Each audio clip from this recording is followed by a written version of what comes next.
What up, good people? Thank you for hitting that play button and tuning in. Let's talk about this crazy WNBA draft that just happened. Paige Bueckers number 1, Dominique Malunga number 2. Those 2 picks didn't shock me, but Sonia Citron going number 3, that was a big shocker for me. I knew she was gonna go high, but I didn't think she was gonna go that high. Kiki, I had her going 4, so I'm happy about that. At number 5, I don't know what the Valkyries was thinking. She not even gonna come over and play this season, I can guarantee you that, so they pretty much threw this pick away. Georgia Amore at number 6, pairing her with Sonia Citron and Kiki Iriafen, yeah, that's gonna be something special. I don't know if they gonna win games, but it's gonna be fun to watch. And the Connecticut Sun with back-to-back picks at 7 and 8 take Anissa Morrow and Sanaya Rivers. And the only thing shocking about this one is Sanaya Rivers being selected over Isaiah James. Isaiah James was pretty much the leader of the team on NC State, but as I told y'all during the mock draft, Sanaya Rivers turned up her game when she going against the best players, and I guess the other GMs saw that as well. And then at number 9, Sarah Ashley Barker going in the first round. I'm very happy with that pick because I saw her talent a long time ago. She was one of the first players that I started talking about when I started this show. At number 10, the Chicago Sky take Asia Sivka. I really don't like this pick for them because they already got 2 starting bigs, so you're just bringing in another bench player pretty much. 11, they took Haley Van Lith. I really didn't like this pick either. I felt like they just wanted to pair Angel Reese and Haley Van Lith back up, but it didn't work at LSU, and Haley Van Lith didn't look happy being around her, so I guess we just got to see how it work out. And Dallas taking Isaiah James at number 12, I thought that was also another good pick. Getting Paige Bueckers and Isaiah James and Arike Ogunbowale 3 bona fide scorers. I mean, they're going to need to play some defense at some point, but at least they know the ball going in the net. Now let's talk about the second round. Like I always tell you, the Las Vegas Aces is going to get some of the best players, and they took Aaliyah Nye. And I showed y'all many times the type of player that she is and the kind of shooter that she is. She is going to replace Alicia Clark, and she's going to do the same things that Alicia Clark was doing. Then at number 14, Dallas Wings took Madison Scott. I don't like this pick. I hope she proved me wrong, but she wasn't on my radar at all. I feel like some of these players just be getting drafted on school reputation. Number 15, we're not going to talk about that because I ain't never seen that player play. Chicago at number 16, taking Maddie Westbell. What a steal.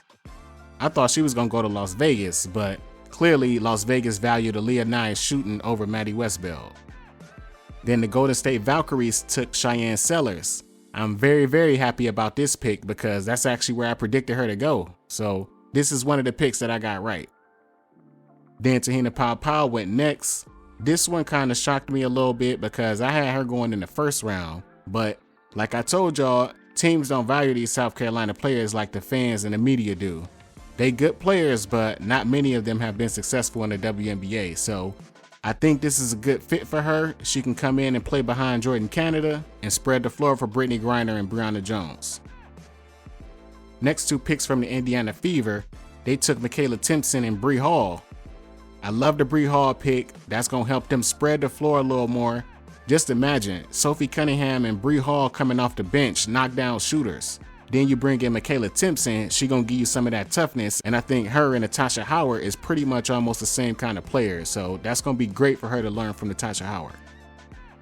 Then the next pick, the Sparks took Sanaya Fagan. I think this was a good place for her to go because she already not accustomed to being a starter, so playing behind Cam Brink, Azurá Stevens, I think that's gonna really be good for her to grow more in the WNBA. Then next, Chicago taking Coulibaly. She's a really good player, and I think if she can make this team, she will add a lot to that roster. Next pick, the Mystics took Lucy Olsen. This one really shocked me. I thought teams would really value her a lot more, but you really honestly never know what these GMs are thinking. The way I value players, I can clearly see the GMs value them a different way. Delia Daniels, she wasn't even on my radar at all. This team is already loaded in the front court, so the chances of her making this team is not high. And it's not her fault at all, but I wish her all the best. Next pick at number 13, the Connecticut Sun take Rhea Marshall. A steal for them. They need some help in the front court. She's going to be one of the top shot blockers in this league and potentially one of the best rebounders as well. Now let's go to the third round. The Seattle Storm took Serena Sundel. I think that was a really good pick for them. they really don't have no true point guards. And I know they was looking forward to getting Olivia Miles until she went back to school. So this is a good player to kind of come in and do some of the same kind of things. Then next, the Dallas Wings took JJ Quinterly, another player that's a straight bucket getter, and she can play some really good defense. So they got Paige Beckers, Isaiah James, Madison Scott, and JJ Quinterly. But we're going to evaluate how each team did at the end. Let's go to the next pick. Sparks took Leah King, another good pick for them. One thing the Sparks team was not good at was rebounding, and we all know she was one of the top rebounders every year she played in college basketball, so hopefully she can bring some of that to this team.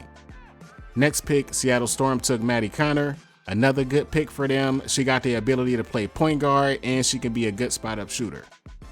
Then the Golden State Valkyries took Caitlin Chen. This one was a complete shocker to me.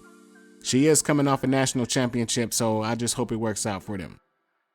Then the Dallas Wings took Arinette Von Lay. She's very skilled. A lot of people compared her to Elisa Pili, but I think she's a lot different from Elisa Pili because she got post moves that real bigs got.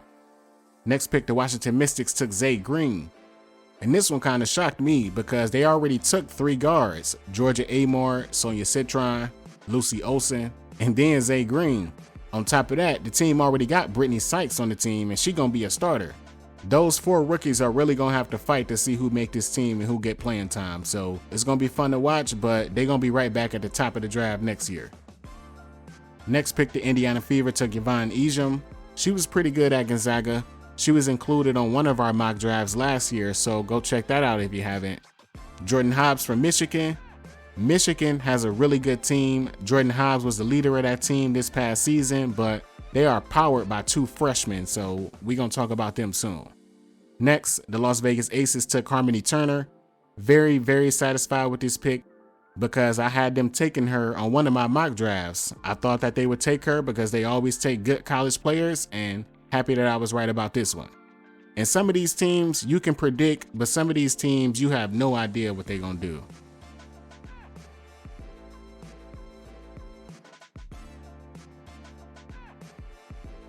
Next pick, the Lynx took Aubrey Griffin, and I feel like they have no plans of really signing her. The Lynx gonna really keep their team as is. I think they just signed her to have some glamour at the draft.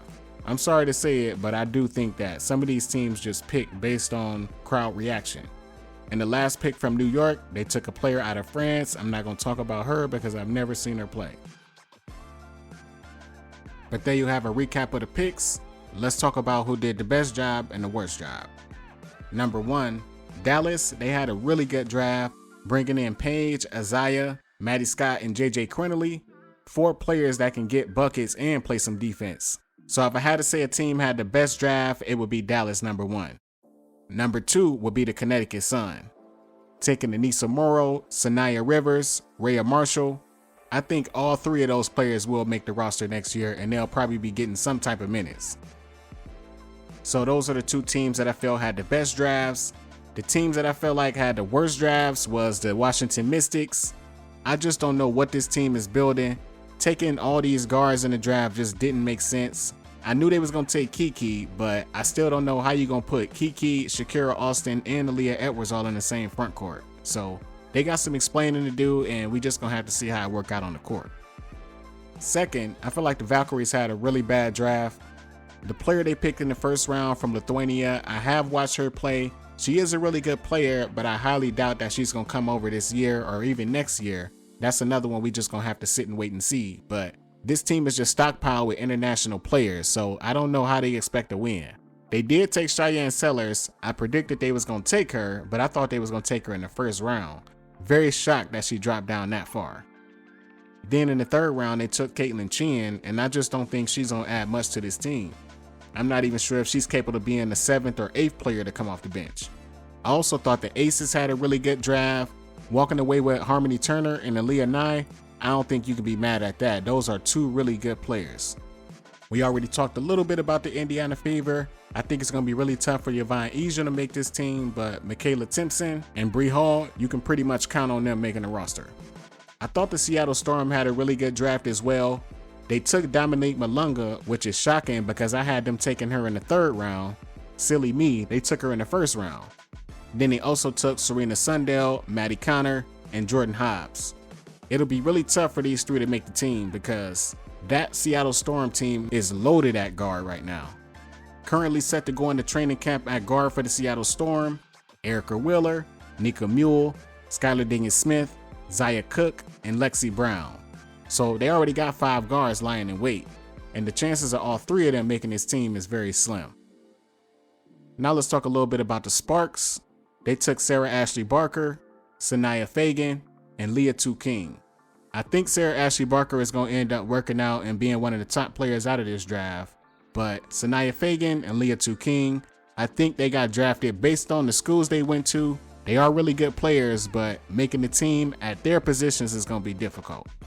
And this is why the league is getting more exciting. This is why they add in more teams, because there's no reason for you to have 3 rounds, 38 players being selected, and not even half of them make a roster. The only way we can change that is by adding more teams or cutting that 3rd round off the way the NBA did. I do like the format of it being 3 rounds because we get to see a lot of players coming into the league, but just based on history, the percentage of these players making a team or even having long careers is not good. In a few years, we're going to be looking at about 16, 17 teams, and then it'll all be worth it. But that's my thoughts on the draft. Let me know how y'all felt. Who do you think had the best draft? Who do you think had the worst? I'm going to do a follow-up show and give y'all my top 10 players that weren't drafted. So like and subscribe. And I appreciate you guys sitting down, hanging out with me. That is all I'm going to say for right now. Thank you again for listening and watching.